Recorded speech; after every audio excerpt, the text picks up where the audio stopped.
Welcome to the final module of the course, Practical Operations.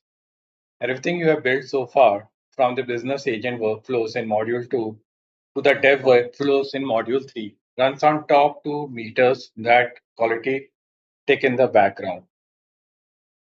What Claude plan allows you to do, and what your Salesforce or own limits allow you to do.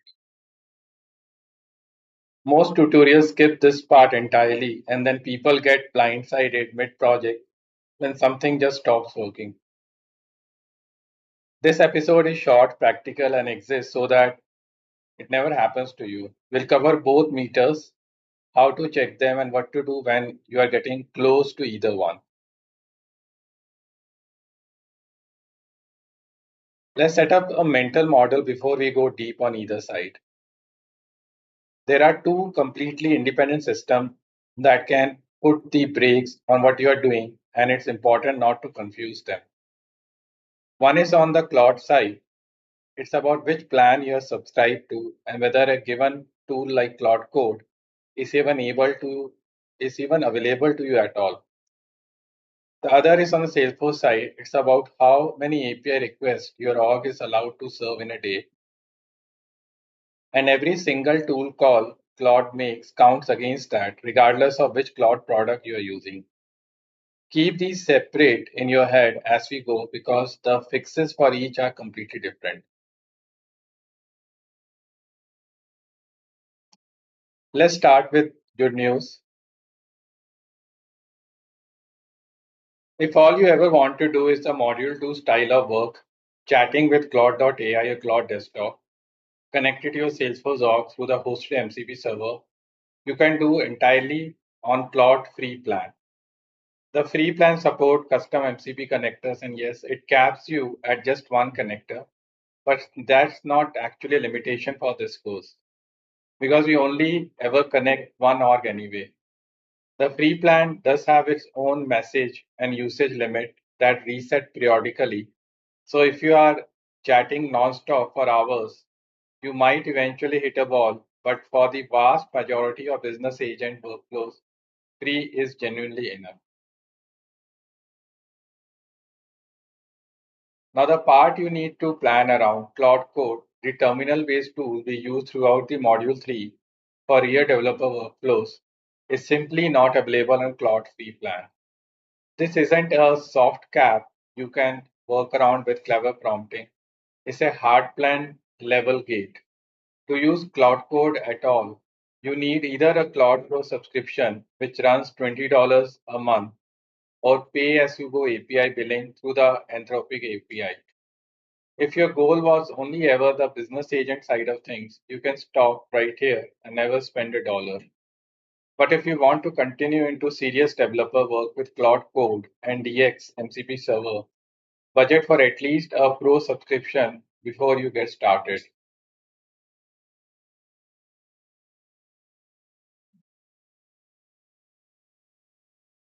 Let's make this concrete with a simple breakdown. If you only ever do Module 2 style work through Claude AI desktop, your cost is $0. Full stop. The free plan covers it. If you want to do Module 3 style development work with Claude Code, you are looking at a minimum of a pro subscription, roughly $20 a month, or a metered API billing if you rather pay per use.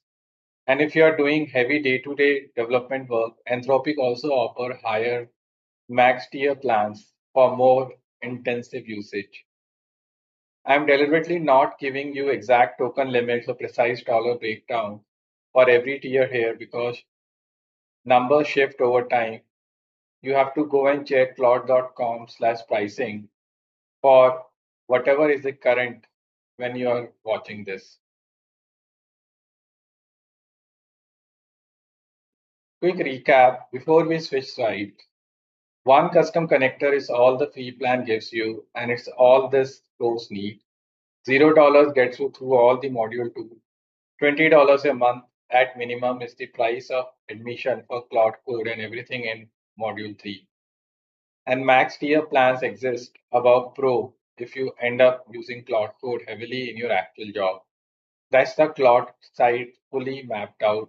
Now, let's talk about the meter almost nobody thinks about until they hit it, your Salesforce or own API limit.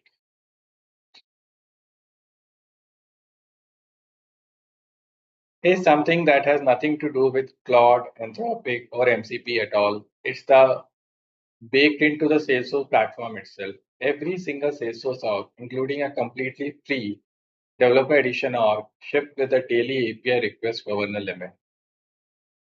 And here's the key thing to understand. Every query, every action, every tool call that Claude makes on your behalf, whether it's going through the hosted MCP server in Module 2 or the DX MCP server in Module 3, counts against that same daily limit. Claude doesn't get some special exemption. As far as your org is concerned, it's just another authenticated client making API call.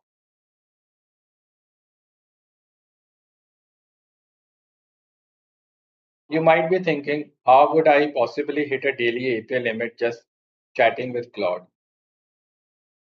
Faster than you expect, actually. A long, chatty back and forth session where Claude is exploring your org, requiring to double check something, second guessing itself, can quietly rack up dozens of API calls without you ever seeing a number. And the other classic trap, asking Claude to update all 500 of these records without specifying how, which can turn into 500 separate individual API calls instead of one efficient batch operation. On a full production org, this might be a rounding error. On a free developer edition org, either of these can eat a real chunk of your daily allotment in a single sitting.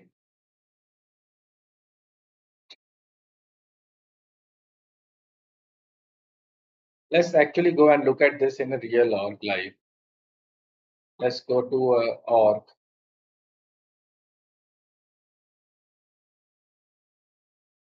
So over here, if you see the API request is 612 and I've got 15,000 max. So I've got a lot of leeway in terms of the API request.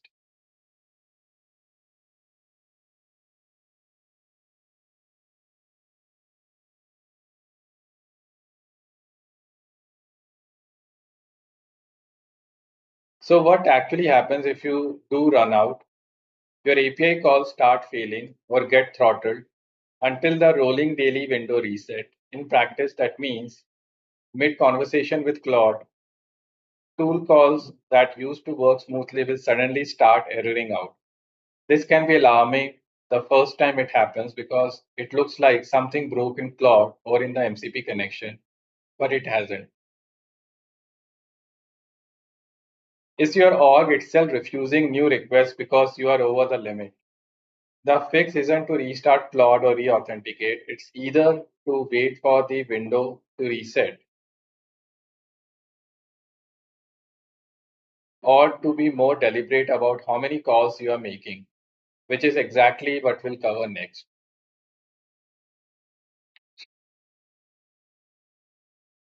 The first practical fix is about what you expose to Claude in the first place. Both the hosted MCP server and the DX MCP server let you control which object, action, and tools are actually available in a given connection. If you only expose what a specific workflow genuinely needs, Claude has fewer options to explore, which means fewer exploratory or speculative calls while it figures out how to answer your question. This is a case where the security best practice from Module 4, scoping things down tightly, pays off twice. It's safer and is cheaper on your API budget. The second fix is about how you phrase requests that touch a lot of records.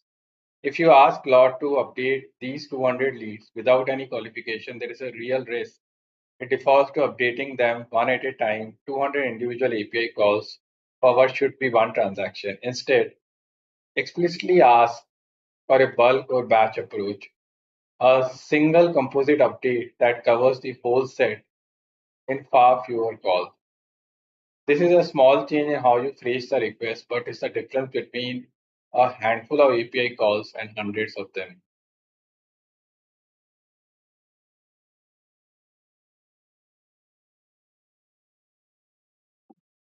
The third fix is just good prompting discipline. Ask specific targeted question instead of open-ended, like go explore my whole org and tell me everything request, which sends Claude on a much wider search than it needs.